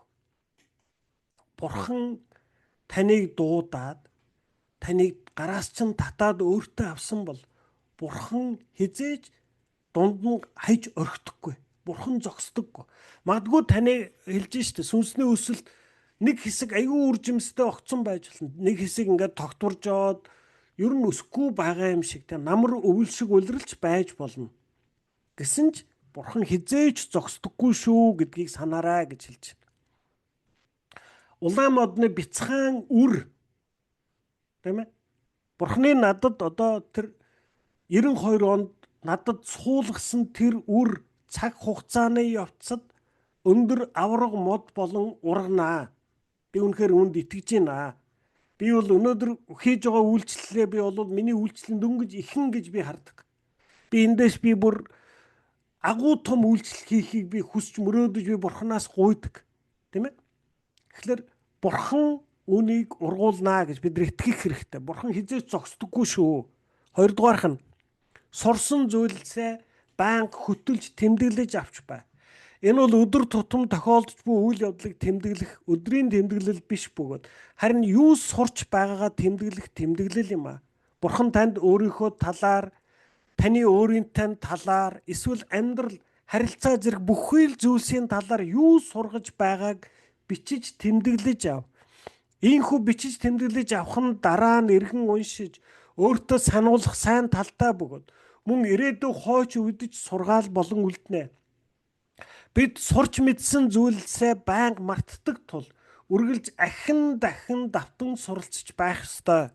Сүнслэг тэмдэглэлээ ахин дахин унших нь таныг хоосон зовлон шаналлаас хамгаална. Энэ тухай Библиэд Еврей 2:1 бид урсаад явчихгүй тулд сонссон зүйлсээс чанга зуурах нь чухал шүү гэжээ. За миний ер нь бол одоо итгэлийн амьдралд хийсэн нэг том алдаа дутагдал бол яг энэ байсан. Бурхан надад үнэхээр одоо ингээд олон удаа бүр зарим үед үнэхээр бүртэн гайхамшигыг үлдээд ч гэсэн надад өөрийнхөө тухай, миний тухай, амьдралын тухай ойлголцуудыг өгсөн. Би нөгөө салан багуу үлгэр шиг яг тэр үедээ би ингээд айгүй ухаарад, айгүй ойлгосон ч гэсэн түүнийг нь би ингээд нандинан цаашаа ургуулж, хадгалж түүн дээр би ингээд төвлөрөхгүй хаяад л яваад байдаг байсан. Тийм учраас яг нэг төрлийн асуудал миний амьдрал дахин тохиолдож байгаа. Өнөөдөр ч гэсэн тохиолдсоор байна. Тэгээ би үнийг хараад би яагаад энэ асуудал надад салахгүй нэг би эндээс суралцах ёстой зүйлээ суралцахгүй байна. Эннээс болоод надаас гарах ёстой өөрчлөлт гарахгүй байна. Би айгүйх ухаарад л байдаг. Миний амьдралын тэр дадал зуршилд хараа хандлаганд жинхэнэ өөрчлөлт нь ерөөсө гарахгүй байна. Тийм учраас би одоо найзуудад та нар юу гэж хэлмээр байна гэвэл таны амьдралд Бурхан нэг зүйлийг зааж таныг ямар нэг байдлаар өөрчлөх гэж байгаа бол өөрчилж ижил сална. Тэр бол ерөөсө баталгаатай. Таныг нэг зүйлийг нэг удаа хэлээд ойлгохгүй хоёр дахь хэлнэ, тав дахь хэлнэ, 10 дахь хэлнэ. Бурхан зөвхөрөхгүй. Яг миний амьдралд яг тийм байгаа. Би 5 жил, 10 жилийн турш ингээд нэг зүйлийг Бурхан надад дахин хэлээд төвчээртэйгэр цөхрөлтгүйгээр би наана нь өчнөөг урагнаж шарвганж байгаа. Гэхдээ яг зогсоод ер нь Бурхан надад энийг ингэж л ойлгуулад байгаа юм байна штэ. Тэгэхээр бид нар үүнийг нандинан бичиж авах хэрэгтэй. Тэр Бурханы заасан хичээл болгоныг үнэхээр тэр үнэт эрдэнэс мэт бид нар нандинаж түүнийг бид нар үр болгон ургуулах хэрэгтэй амьдралдаа. Тийм ээ? Тэр салан баавгаан үлгэр шиг байж болохгүй юм байна лээ шүү. Салан баавгаан үлгэр шиг байх юм бол Бурхан танд нэг хичээлийг дахин давтан заасаар байтал хамаг амьдрал чинь урсаад өнгөрчих юм байлээ шүү. Тийм ээ? Сая хэлж шít Еврей 2:1. Бид урсаад явчихгүй тулд сонссон зүйлсээс чанга зурх нь чухал шүү гэсэн. За дараачих нь Бурханд хийгээд өөртөө төвчээртэй хана. Бурханы төлөвлөсөн цаг нь бидний хүсч буйтай ихэнхдээ тохирдоггүй бөгөөд энэ нь бидний амьдралдаа бухимдан цөхрөх нэгэн шалтгаан болдог. Бид үргэлж яарч твдэж байхад Бурхан яардаггүй. Та амьдралдаа маш өчүүхнээр л өсч дээшилж байгаадаа бачимдаж магадгүй. Бурхан хизээч яардаггүй. Бурхан хизээч яардаггүй хэдийч харин үргэлж яг цагаа барьдаг гэдгийг санагтун. Тэрээр таны энэ дэлхий дээрх бүх амьдралыг мөнх оршихуйд гүйцэтгэх үүрэгт тань бэлтгэхэд хэрэгэлдэг. Бурхан хүмүүст тэр дундаа манлайлагч, удирдагч хүмүүст зан чанарыг хэрхэн удаан хугацааны туршид төлөвшүүлж байгаа тухай жишээ Библиэд зөндөө байдаг. Тэрээр Мосег 80 жилийн турш бэлдсэн бөгөөд үүнээс 40 жилийн цөлд өнгөрсөн. 14,600 өдрийн турш Мосег хүлээсээр гайхсаар одоо цаг нь болсон уу хэмээн асуух бүрд Бурхан түүнд арай болоогүй хэмээн хариулж байжээ. Өнөө цагт мод болсон номуудын шиг төлөвшөлт хүргэх хялбар алхмууд эсвэл хоромхон зур гэгэрэлд хүргэх нууц гэж байдаггүй. Бурхан мөөгийг нэг шөнийн дотор ургуулдаг бол аврах том царс модыг ургуулахын тулд 100 жилийг зарцуулдаг. Сүнслэг бааtruуд нь тэмцэлтэй шуурга хийгээд зовлонгийн улирлууд дотор л өсч бий болдог. Тиймээс өсөлтийн энэхүү үйл явцыг төвчээртэй туул. Яаков 1:4-т асуудлуудаас түргэн мултрах гэж бүү оролдоорой. Харин чи өөрөө өсч төлөвшөхийн тулд асуудлаа дуустал нь үүрээрээ хэмээн зөвлөсөн ажээ. За хүмүүс бидний тэр дундаа энэ цагийн итгэгч бидний одоо нэг том буруу хандлага алдаа дутагдал байдгаа. За тэр нь юу вэ гэхлээр бид нар өөрсдөө эхлээд одоо ингээд би одоо бол ерөөс айгүй мундаг итгэгчээ, би одоо Бурхны төлөө ажилланаа, амьдрнаа гэдэг ингээд тунхагладаг. За тэгээд дараа нь яадгүй гэхлээр нэгэнт одоо би Бурхны төлөө ажиллах гэж байгаа юм чинь, Бурхны төлөө амьдраад байгаа юм чинь, Бурхан надад нэг өртөө юм шиг ийм хараа хандлага өөрийн мэдлгүй бидний сэтгэлд бий болж эхэлдэг. Тэгээ бид нар Бурханд одоо төлөвлөгөөгөө хүслээ захиалж эхэлдэг. Ресторанд орсон хүн шиг тийм ээ. За Бурхан минь энэ намар гэхэд та надад яг энэ зүйлсүүдийг яг ийм байдлаар л хангаж өгмөр байна. Одоо ингээд яг Бурханд би одоо яг өөрийнхөө бүр ингээд үгчилсэн бүр нарийн одоо ийм зүйлийг би Бурханд захиалдаг. Тэгээ шаарддаг. Тэрнийг нэгтдэг. Тэгээ өгсөнгөө гэж бид нар уурж гомддог. Бид нар ер нь ихэнхдээ амьдралд урам хугарч ялангуяа итгэгч болцсны дараа би өөр дээрээс ч гэсэн зөндөө анзаарсан. Би яг итгэгч болцсны дараагаар амьдралд гутарч гомдохоос илүү Бурханд их гомдсон байна. Ер нь яагаад гэвэл би одоо нэг ингээд амар том төлөвлөгөө гаргаад Бурханд өгч штэ. Биелэхгүй болохоор ингээд би амьдралд урам хугараад ингээд гутраад байгаа юм шиг мөртлөө яг үнэндээ бол яг үүнийг хийж чадах ганцхан тэр бүрэн эрх мэдэл Бурханд байгаа. Бурхан энийг хийж өгөөг. Тэгэхээр би өөрийн мэдлэггүй өөрөө ч ухамсарлахгүй байгаа штэ. Би Бурханд гомддог. Бурханд урам хугардаг. Тэгээ би яадгүй гэхэлэр Библи унших дурггүй болно, сүмд явах дурггүй болно, залбирах дурггүй болно, тийм ээ? Тэгээ миний итгэлийн амьдрал одоо ингээд гамдаж эхэлдэг. Юунаас болоод байна гэхэлэр миний өөрийн буруу хандлагаас эхэлж байгаа байхгүй. Та бид нар Бурханд хаалга өгдөг хүмүүс нь биш ээ. Тийм ээ? Яг үдээд, яг үүнийг, яг ийм байдлаар хангаж өгөх гэж бид нар захиалахгүй. Тийм ээ?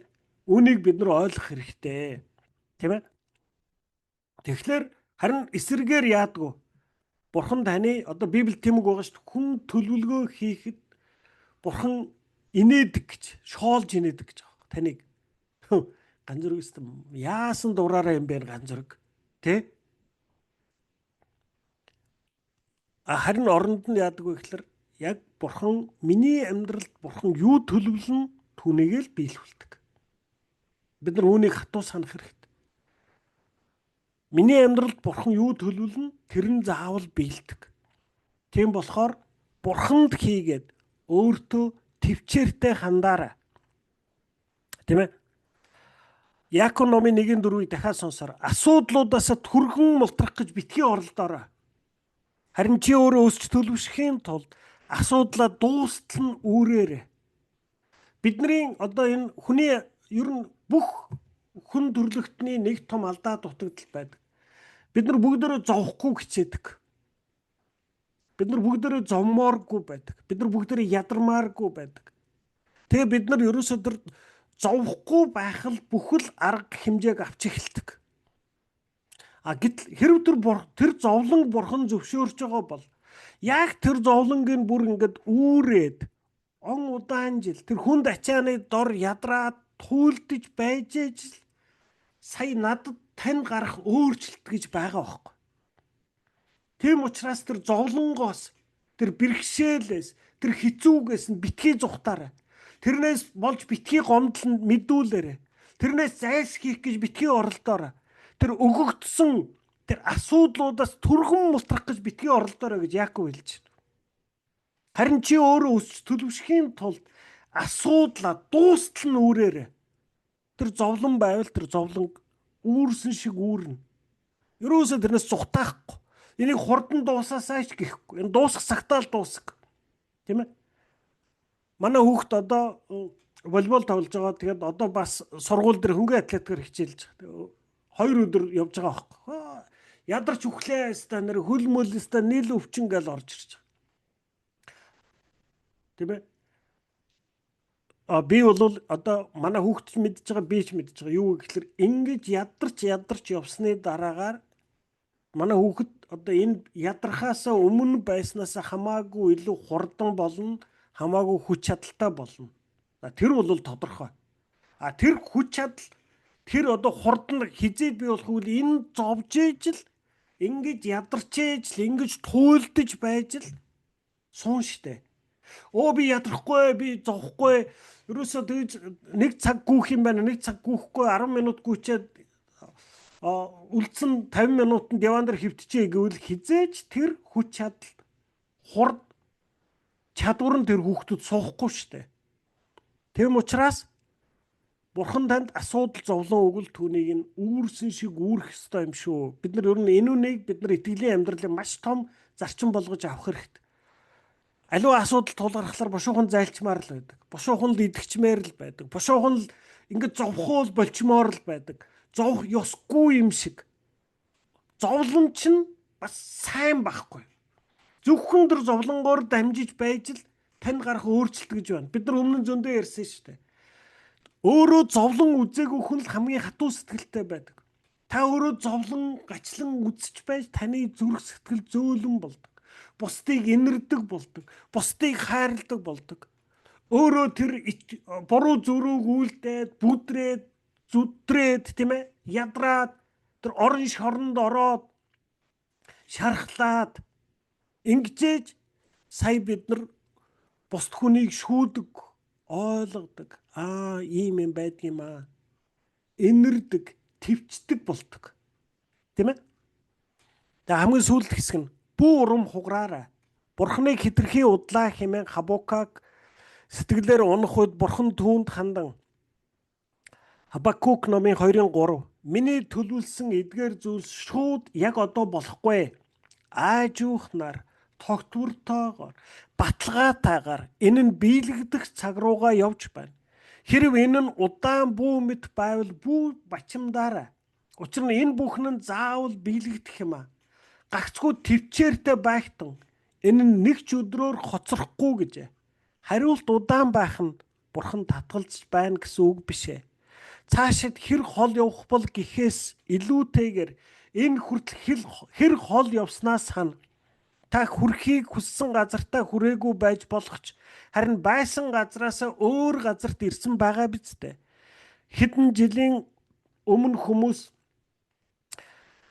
PHBMD-AHDB гэсэн үсэг бүхий товчлолтой хуц өмсдөг байсан. Энэ нь төвчээртэй хүлээн үү? Бурхан миний дотор ажиллаа хийж дуусаагүй байна гэсэн утгатай ажээ.